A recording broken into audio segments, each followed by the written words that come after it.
محترم ناظرین کرام، سلام علیکم۔ ہم آپ کی خدمت میں ایک نئے زاویے اور نئے اسلوب میں حاضر ہیں اپنے پروگرام خدیجہ شناسی کے ساتھ۔ اس پروگرام میں ہم سرکار رئیس الواعظین کی تصنیف کردہ کتاب ملکۃ العرب کے سہارے ام المومنین حضرت خدیجہ سلام اللہ علیہا کی پاک و پاکیزہ سیرت کے ان نقوش کو بیان کریں گے جو رہتی دنیا تک صنف نسواں کے لیے نمونہ اور سرمایہ ہیں۔ آج ہم گفتگو کا آغاز کتاب کی تقریض جو سرکار خطیب اعظم بانی تنظیم المکاتب کی تحریر کرتا ہے سے کر رہے ہیں۔ ناظرین کرام، انہوں نے تقریض میں جو ابتدائی باتیں کہی ہیں اس کو سر دست آپ سماعت فرمائیں۔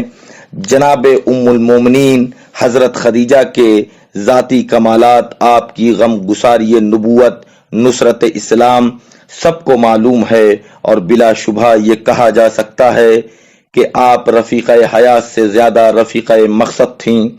آپ کا درجہ فہرست ازواج میں سب سے بلند ہے، لیکن یہ شکوہ بھی ایک تاریخی حقیقت ہے کہ تاریخ لکھنے والوں نے آپ کے بجائے کسی اور ہی کو مادر ملت کی حیثیت سے پیش کیا ہے۔ ہر شخص اپنے فعل کا ذمہ دار ہے، اور ہر ایک کا عمل اس کے جذباتی عوامل اور اس کے پسندیدہ تحریکات کے زیر اثر انجام پاتا ہے۔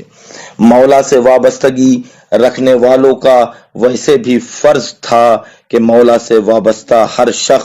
شخصیت پر زیادہ سے زیادہ لٹریچر شائع کرتے، لیکن اب جب کہ ان شخصیتوں کو غیر اہم قرار دینے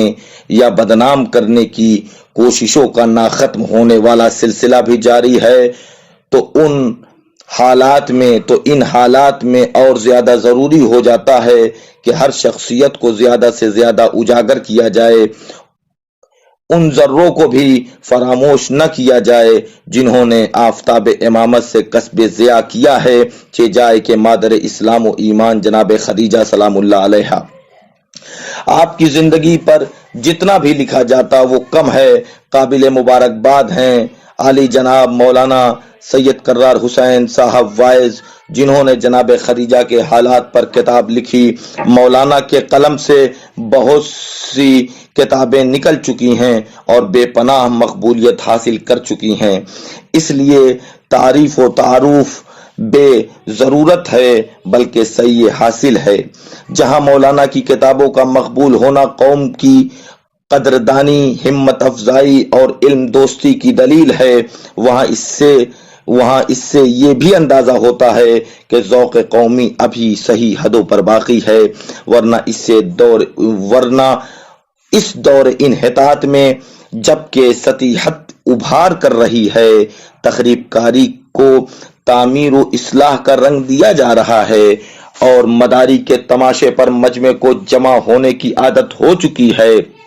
علمی کام کرنا، تالیفات و تصنیفات میں خون جگر کھپانا آسان کام نہیں ہے، خصوصاً جبکہ اپنے اور غیر سبھی عتاب کا خطرہ ہو، اور نوبت یہاں تک پہنچ چکی ہو کہ بیان مظلومیت اہل بیت اطہار علیہم السلام کو تنگ نظری قرار دیا جا رہا ہو، اور عقائد و حقائق سے ہٹی ہوئی بین الاقوامیت کو خوش آمدید کہا جا رہا ہو۔ ان حالات میں تصنیف و تالیف سے خشک کام میں دلچسپی لینا ہمت کا کام ہے۔ اس کام کے کرنے والوں کو طعن و تشنیع، ناقدری، سنگ دلانہ نکتہ چینی بلکہ بلا و ابتلا کے لیے اپنے کو پہلے سے تیار رکھنا چاہیے۔ مقہور و مظلوم معصومین علیہم السلام کا دردمند قاہر قوتوں اور جابر افراد کے ہاتھوں نشان قہر و ظلم بنتا رہے گا۔ معصومین علیہم السلام ہی ایسے افراد کی دستگیری فرمائیں گے، اور ان کو اطمینان رکھنا چاہیے کہ جب ایسے پرقوت صاحبان امر ان کے دستگیر ہیں تو وہ انشاءاللہ ہر بلا و شر سے محفوظ رہیں گے۔ ضرورت ہے کہ چھوٹے چھوٹے رسالے اور کتابیں کاروان امامت سے متعلق افراد پر لکھی جائیں، جن میں جناب خدیجہ، جناب ام سلمہ، جناب ام البنین، جناب فاطمہ بنت اسد، جناب آمنہ، جناب حلیمہ، جناب اسما بنت امیس، جناب فضہ، جناب زینب، جناب ام کلثوم، جناب رباب، جناب ام لیلہ، جناب سکینہ، حبابہ والبیہ، جناب معصومہ قم، جناب نرجس خاتون، جناب حکیمہ خاتون وغیرہ کی سبق آموز زندگی پیش کی جائے تاکہ اپنی تاریخ سے عوام اور بچے باخبر ہو سکیں اور ان کی زندگیوں کو مشعل راہ حیات بنا سکیں، اور دوسروں نے شرکائے کاروان ہدایت کے تذکروں میں جو بخل کیا ہے اس کی تلافی بھی ہو سکے۔ ام المومنین جناب خدیجہ کا تذکرہ صرف اس لیے مدھم کر دیا گیا کہ وہ ابنائے علی کی نانی تھیں، اگر صرف حضور صلی اللہ علیہ وآلہ وسلم کی بیوی ہوتی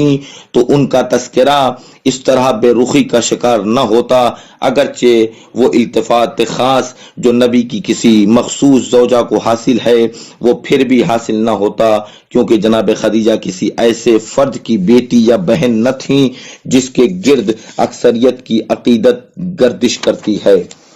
دور معراج کی بیوی زوجیت رسول ایک رشتہ ہے جس سے اہل و نا اہل دونوں وابستہ ہو سکتے ہیں۔ زوجہ جناب نوح و جناب لوط کی نافرمانیاں اور جناب سارہ اور ہاجرہ کی فرما برداریاں تصویر کے دونوں رخ کو پیش کرتی ہیں، مگر زوجیت رسول ایک شرف بھی ہے۔ اگر بیوی نبی سے رشتے پر نازا نہ ہو بلکہ اس کمال و کردار کے لیے کوشاں ہو جو شریک حیات نبی کے شایان شان ہو،